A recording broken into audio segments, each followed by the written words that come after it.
Daddy Mac. Dan's 30 years got our way, trading life and markets every day. Rusty's chained to the mines, digging deep day by day. But when Option Omega releases new features, he's free to come out and play option. Omega, you're trading home, where every move makes you feel less alone.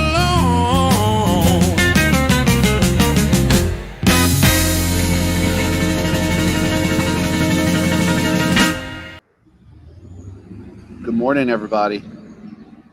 Good morning. Morning, everybody. Good morning. Happy Monday. Matt, what's the date today? Today's Monday, August 25th. The last Monday in the month, as it was. Yeah. You know, I just realized this. Next week, short week. Oh yeah, Monday's off, huh? Yeah, next week it's the old Labor Day, huh? Forgot about that. I forgot about that too. So this will be maybe a more exciting week. Is it going to be a more exciting week? I mean, it was pretty exciting Friday. 800-point move up. Oh my God. Yeah. What's funny, like you said, last week was like the tale of two. What did they say? The tale of two tapes, or however they say that. You know, Monday through Thursday, we were down about 80 points, and then Friday came all the way back. It's like if somebody left and was out of town for a week, they said, "What did the market do net all week? Nothing. You know, up a few points, nothing." And it was really just Friday. This week has a couple. I mean, last week there was one catalyst that could move the market, and the catalyst did. I keep saying black hole, but that's not the hole. It's the Jackson hole that moved it. This week has two catalysts coming up, one bigger than the other. Wednesday, Mr. Nvidia, and then Thursday or Friday, the PCE. So the days, the catalysts that could move the market would be Thursday and Friday, because earnings come out Wednesday after the close, so it won't be reflected till Thursday. So it should be interesting. Last week, Friday was your catalyst. They don't always come through. You know, that's the thing. That's right. We always, you know, that's the thing, you know, and that could be a discussion. And that's why I like the back testing, because you can look at it. Because, you know, it's funny. I'll ask people, "Oh, I'm not going to trade this week," or whatever, blah, blah, blah day is coming out. Let's say CPI. And I'm like, "Well, do you remember the last 3 or 4 CPI? Right, Did they do anything?" I have no idea. Well, then why do you think it's going to go crazy? And I think checking the data, like you have the blackout data, I think are wonderful, because you can actually see which ones actually move the, you know, I mean. You can backtest that. Yeah, you could backtest it. Hello. You don't have to guess. Yeah, why wouldn't you want the actual information? The answer to 80% of the questions on the Reddit options thread. You don't have to guess. You can backtest that. I know. Well, Well, Is this a good trade? I don't know. Backtest. It's not a country class backtester. that's right. That's No. right. That's right. It's a world-class backtester. And we have GDP this week. Did GDP potential? Oh, I forgot. What day is that, man? Thursday. Thursday GDP. I mean, preliminary GDP. Yeah, listen, Once- it's a once a month. GDP. Oh, it's is this the quarterly? Yeah, this is the quarterly. So, I mean, that can be a mover. Yeah. Yeah. GDP, Labor Day, blah, blah, blah. Listen, everybody wants to know one thing, and everybody wants to know what our take on this whole Cracker Barrel thing is. Oh, I'd like to talk about this. I'm shocked. We've got 8 minutes. I'm going to allow 8 minutes of our talk today to Cracker Barrel for the next 8 minutes. So I want to hear how are you guys feeling about this emotionally, spiritually? How are you feeling about this? Dan, I'll be brief, because I'm not an expert. I have really fond memories of Cracker Barrel back in the day. And I felt like it was all really unhealthy, except they did have a keto breakfast that was really good. And the last time I went was it might have been with you, Troy. It was with you. I remember the Cracker Barrel. I remember the where it is in Knoxville, and it wasn't that great. You got a steak. Mm. And Like, I not remember saying they've changed their menu, and they're like, it was in the process of like, you couldn't a la carte as many things, Mm. and they were all pre-selected. And I was like, well, this is just like Denny's or Bob Evans, but the selections weren't things I was interested in. Mm. And so I don't know in the scope of the rebrand. I'm guessing the rebrand is connected to the changing of the menu, which seems to, somebody can explain. I'm guessing it's been going on for a while, and I was pretty underwhelmed the last time I went, and the nostalgia was better than the experience. So I'm a disappointed Cracker Barrelian. Yeah, I mean, What do you think? I'm not as familiar. I mean, I was there once a long time ago, but it has been a refreshing, when you're driving across wherever state you are, to go into a clean washroom, sit in the rocking chairs in the front porch. If you're in the mood for candy or a pop, or, it's got some interesting things there. They seem friendly. But that's my experience with them. But you would expect, again, I don't know any of the details about, like you said, if they changes and stuff like that. It's like, but what you think more than anything, if you put a list of 4 or 5 companies like Harley Davidson or whatever, that definitely you would be surprised if they went in a direction of whatever they call that. Cracker Barrel would be on that, don't you think? You would, at least perception. Yeah. But you wonder what is it, maybe Troy give a little more, or on as far as the politics or pressure on people, or what do you guys see? Yeah, Troy, hit us. What do you think? In chat, if you've got strong feelings about Cracker Barrel, we're dying to hear it. Well, I'm going to do the most unpopular take you could ever have about Cracker Barrel, and that's okay because it's our show. But so what this story is about is Cracker Barrel CEO came in and said, you know what? I don't think we should have the grandpa on the logo anymore. I think we should get rid of all the and the barrel of crackers. Is this a new CEO, Troy? I think she's been there a couple years. But, a couple years. I got you. We want to get rid of all the hokey stuff. We want to do alcoholic drinks. Wow. And I think it's those things combined. And then this week or last week, they are showing in some stores, they're doing a refresh where it looks very modern compared to what it used to be. Yeah. And people are really upset about that. Here's my take on Cracker Barrel. I hate Cracker Barrel so much, and it has nothing to do with this new CEO. My family overdid it on Cracker Barrel as a kid. We would go to Cracker Barrel a lot, and then whenever we were traveling, you drive all day, you're hungry, and my family could not wait in line an hour and a half to get into Cracker Barrel. It was that popular. Wow. Oh, Saturday nights, Cracker Barrel. And so I grew up, and it made me want to eat sushi and exotic foods. And I also recognize that my age, I think there was a shift in demographic where I think people my age usually want to eat the local thing, whatever's the local kind of thing, you go find it. A friend of mine from church made a good point. She said she was talking to her dad about this because she feels the same way I do. Her dad was talking to her and was like, here's the deal. When you were traveling 20, 30 years ago, we didn't have the internet to look up what the best local thing was. And so your safest bet was to go to a Cracker Barrel because you knew it was going to be consistently bad or good, depending on what you're. Or Big Boy. Do you remember Big Boy? Or Big Boy, obviously. Yeah, obviously. And so I see Matt taking over the screen here. I was going to add a Cracker Barrel chart. Feel free. I got scared there for a second. It's a self-driving OO show. So to me, Cracker Barrel sucks. I know where I am. I know I'm in the South. I know what that means when I say that. I stand by it. I don't like Cracker Barrel. My kids somehow got into Cracker Barrel. I 100 times would rather eat Waffle House than I Cracker knew Yeah, I'm I with was waiting you. for that. I I'm was with waiting you.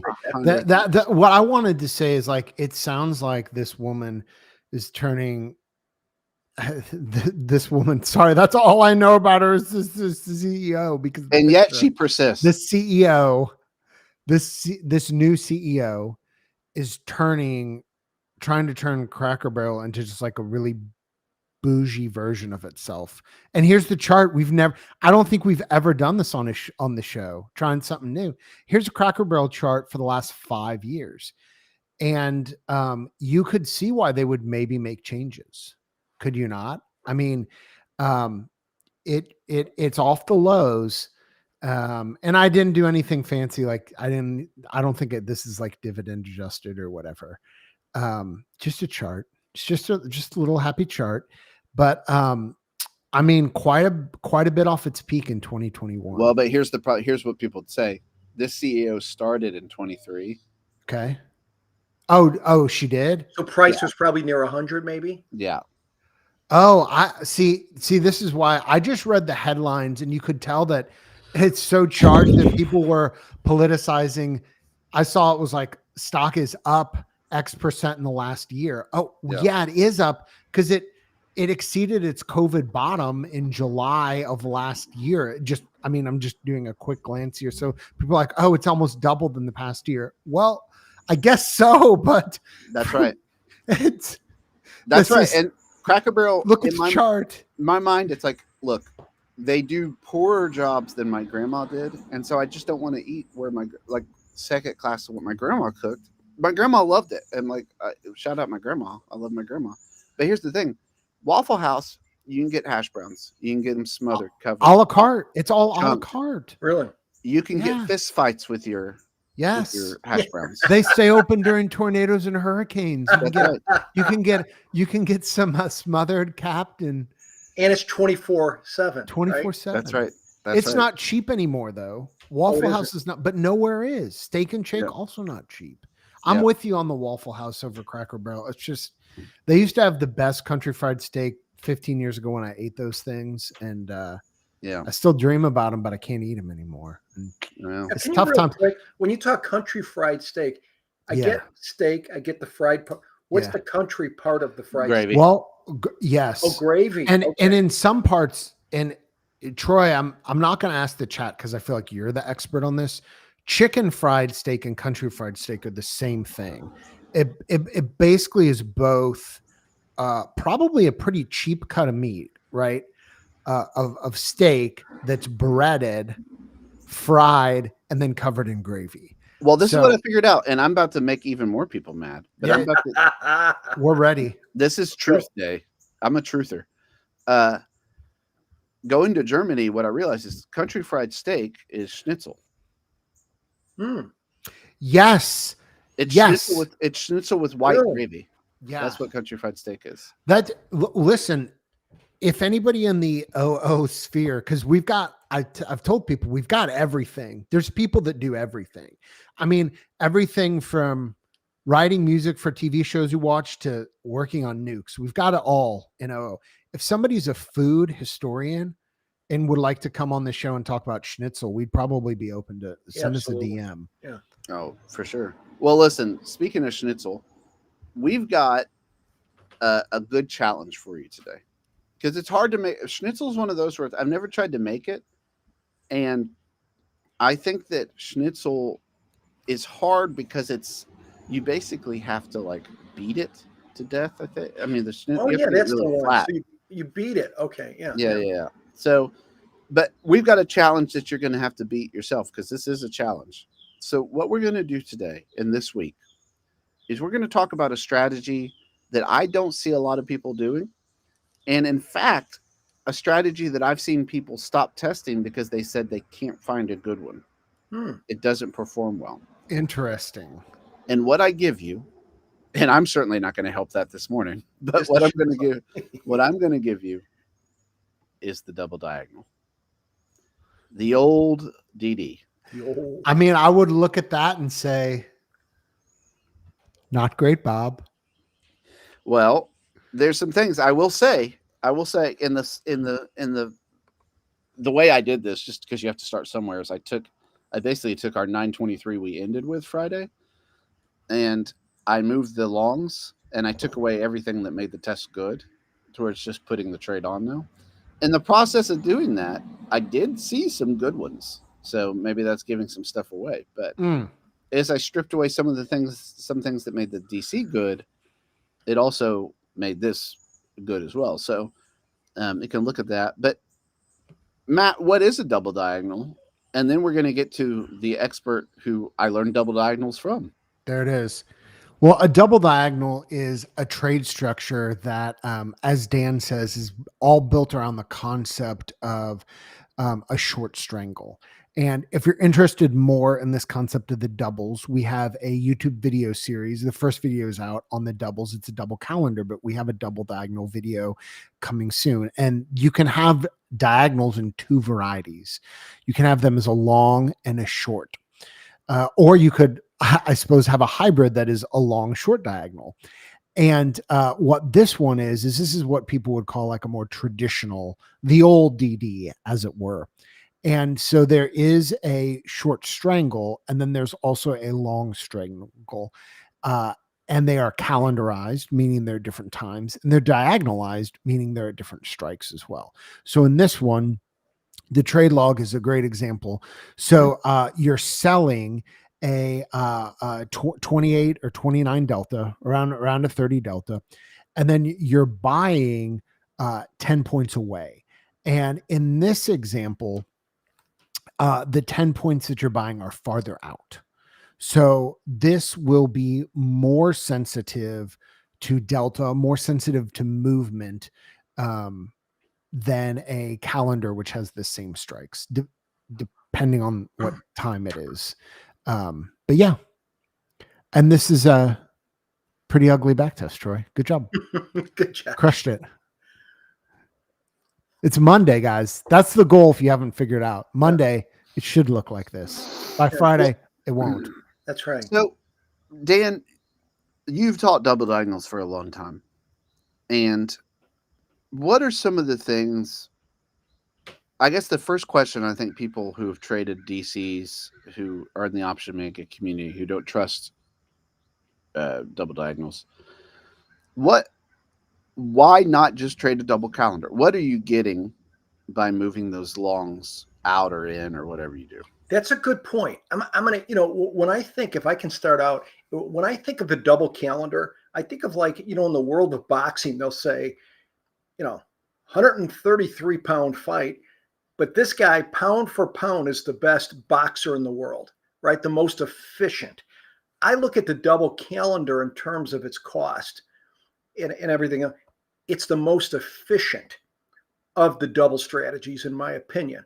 But if you look at the double diagonal, I call it the most flexible of the double strategies. And the double strategies, there could be 15 of them when because you can mix and match some of the stuff. But the reason I say it's the most flexible is because if you're looking from a volatility perspective, the one thing all the doubles have in common is they can handle a bit of a price move because you're selling the out of the money call and the out of the money put. So they have that all in common. But the thing with the double diagonal, it is more flexible from a volatility. If you said to me, VIX is at 17, I think the market's going up, so I think the vol will probably drop 2-3 points.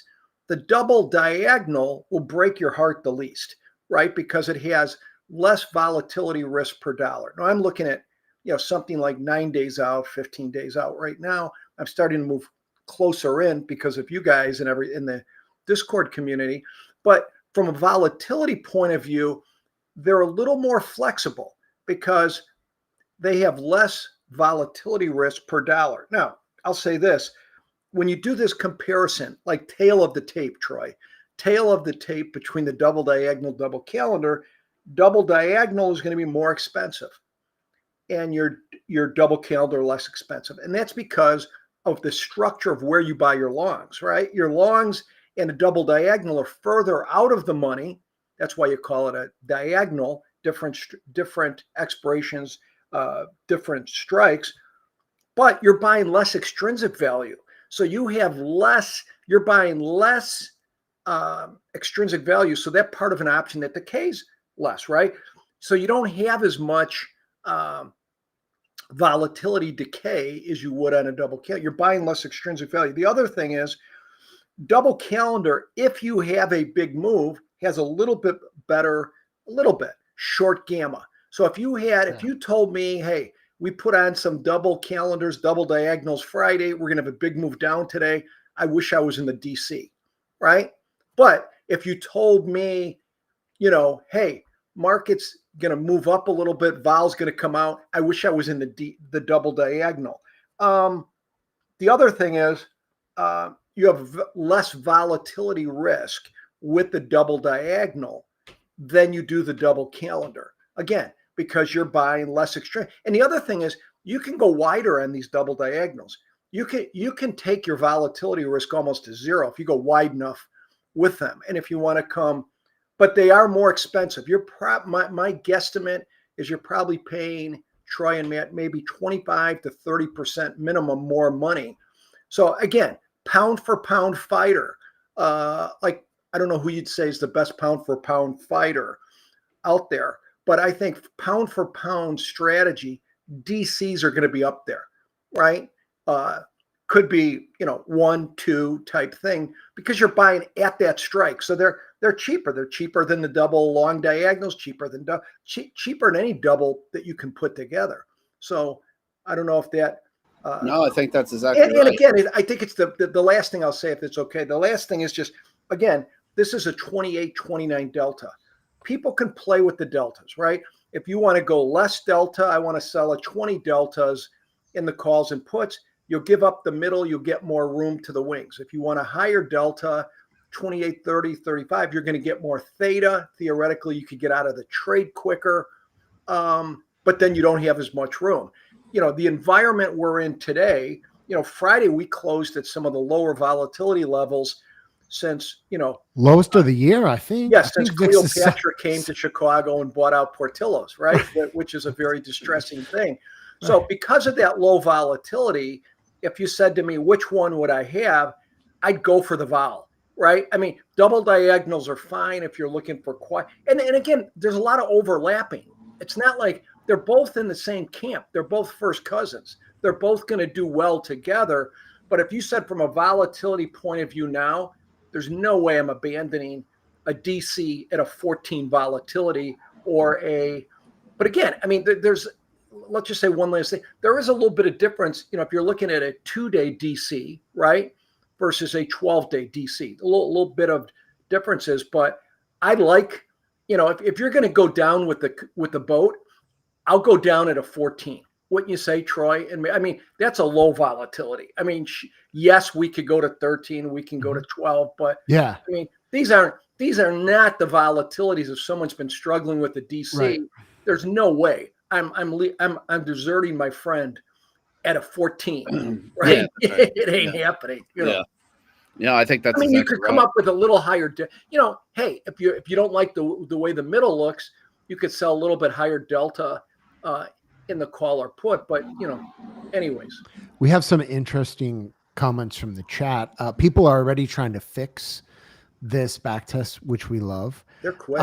There's a comment about the modeling. I think it's the modeling. Charles Ollinger, son of Ricardo Luis Aguilar, says it's never like the snapshot of trade entry, which listen, this is the whole, I think he's saying the modeling is never, it's never like that. The snapshot. I think that's what he's saying. Okay. Here's what I want to say. There are a lot of challenges to modeling time spreads in general because of the non-static nature of IV. And that's the tricky thing is doing a model. If you show somebody a double calendar at its outset, and we've talked about this before, there are times when it shows 100% guaranteed winner and 100% guaranteed loser. That is not accurate. And that's why the VIX is so important. How do I know that charting's hard and theoretical things are hard? How do you know, Troy? What Troy. Sorry, Troy. wrong picture. Wrong. Oh, sorry. We'll Thank talk you. about that later. Okay. We'll talk about that later. Okay. Anyway, yeah. So the thing with double diagonals, I would say, just from trading them a bunch of years and getting scared and crying a lot, things like that, is double diagonals, in my mind, perhaps have some of the most flexibility.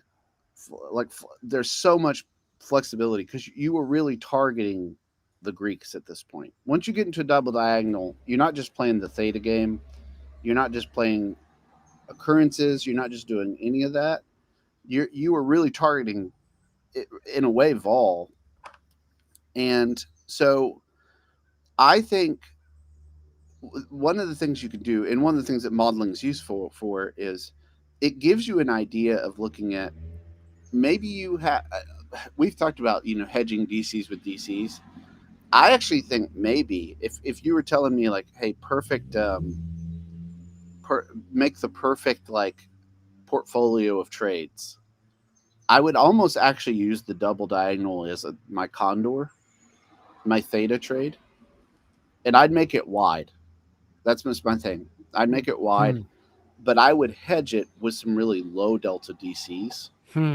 Interesting. And maybe even invert some of those low delta DCs where the long is in. So you would long diagonalize them. Yeah, so I would still have the double diagonal that's the theta trade. Yeah. But I would actually long diagonalize these shorter deltas, little deltas, and make it as, and that's advanced, I suppose. But like, it's a way of looking at trades together. Let me just show you real quick what I'm saying by that, by like just off the top of my head. Yeah, and while you're queuing this up, I'll just talk about something that we have seen a real growth in the Discord community. We've been around for over 3 years now, and a lot of people have been trading backtests for so long that they're at the point now where a lot of folks are really focused on their overall portfolio. And this is literally what Troy was just talking about. And the backtests are dialed in. They know the backtest, 3 years ago, they were like, does this backtest work? Now, after 3 years, yeah, they know everything works. They're trying to optimize their portfolio. And so sometimes when you're trying to optimize a portfolio, you're not necessarily looking for the best backtest. You're looking really for the best backtest that does what you need it to do in the scope of your portfolio. Example, my portfolio is pretty locked in, but there are positive expectancy trades that if I add to the portfolio, don't actually really help it. Like they maximize the CAGR goes up, but the drawdown goes up in a way that's not appealing. So instead of trading that, I could just size up more of what I currently have. And so I'm on the hunt for things that minimize my drawdowns at this point, because I know I can crank up allocations and maximize my CAGR. How do I also minimize the drawdown at the same time? And that's where some of this really advanced portfolio construction theory, like what you're talking about, Troy, with do you long diagonalize a hedge to balance out a short diagonal? Those type of discussions are the kind of things that a lot of folks are getting into. So show us what you got here, Troy. Looks green and red. This is a basically, I mean, again, I've put zero thought into this, but you think about the idea. What does a market usually do? It usually grinds higher, unless Powell says something it likes, and then it goes up 800 points. But you don't get many of those a year. In fact, most of the time, if you look at historically, what that is most of the time what it is most of those really violent up moves are post-seeding a really bad down move. Hence the 10% up in a day during Liberation Day. You don't get 10% moves up in a day unless something terrible has happened. Yeah. Right. And so theoretically, what this does, and again, there's billion variations different, but the idea is to say, okay, what do I want to happen? I want theta. I want theoretically to be collecting theta through time if it does nothing. Well, that's what it's doing, right? That zero line is going up. We're making money, right? As we approach on a down move, now you think about this right here. Now, again, this is all theoretical to the point. It's modeling. It's a model. It may not be yeah, accurate because models can be Troy, hard. what are I you get doing? that. Anyway, so you you do this and you say, okay, well, that's a pretty wide profit tent. But as we approach expiration, if I'm going to ride this into expiration, what do I want at the end? Well, I'm fine making money if we grind up a little bit. That's what I want. Yeah. But I also am okay if we move down violently. Now, Yeah. also, if we move down, theoretically, you will benefit from vol expansion a little bit. Yeah. Depending on the timing of it. That's what happened last week that was tough is people trading time spreads on Wednesday morning. The down move was too fast and too relentless for some of those spreads. Now I saw some people who had low delta time spreads that were happy. I think most people who are not trading specific hedge time spreads, to your point, vol expanded too fast. That's why these time spread trades are hard for people to wrap their brain around, because you're not just long or short a certain Greek. Like, you're long or short a certain Greek depending on what's happening with the other Greeks and depending on what's happening with the market. They're complex trades. Yeah, I mean, one thought on this concept, of hedging, which you can talk, and I think that's a great thing. I mean, I would, when I look at DC, especially low delta, you're in a low vol environment. You've got plenty of room. The double diagonals at maybe a 28, 29 delta are going to give me more theta. They're going to give me more, boost up that middle a bit. But the thing with those is I may use that to get out quicker, because it's going to I look at some trades. Would you agree, guys? If you do a double calendar in a low vol or whatever vol environment, a low delta, you need more of a move, right? You'd like a move. With the double diagonal, especially when you have, I like to have a little bit of room between the long and the short, because it lets those shorts breathe. You can get out quicker. So sometimes you could be out, generally we might, do a 11-day, 10-day double diagonal on a Monday, like today, from a week from Friday. You have a good chance. I'm just throwing it out there. Do you have a chance to get a 10% by Wednesday or Thursday? I mean, we have Catalyst this week. You do. So you have that, there's a lot to think about, right? You're going to accumulate some theta. The double calendar, you want the move, double diagonal, you're going to get that theta quickly, right? So it's like, how do you mesh that in your portfolio? Now, if you want, like Troy said, I think I understood him correctly. If you want more, like, to me, what would be a good, if you said to me, what double would I put on today? I mean, or what would I do today? I would do a double long diagonal. We have extremely low volatility. It's going to be the best double with as far as gamma. You can handle a bigger move. And that, if your shorts are here, your longs are, how do you guys say, inside, right?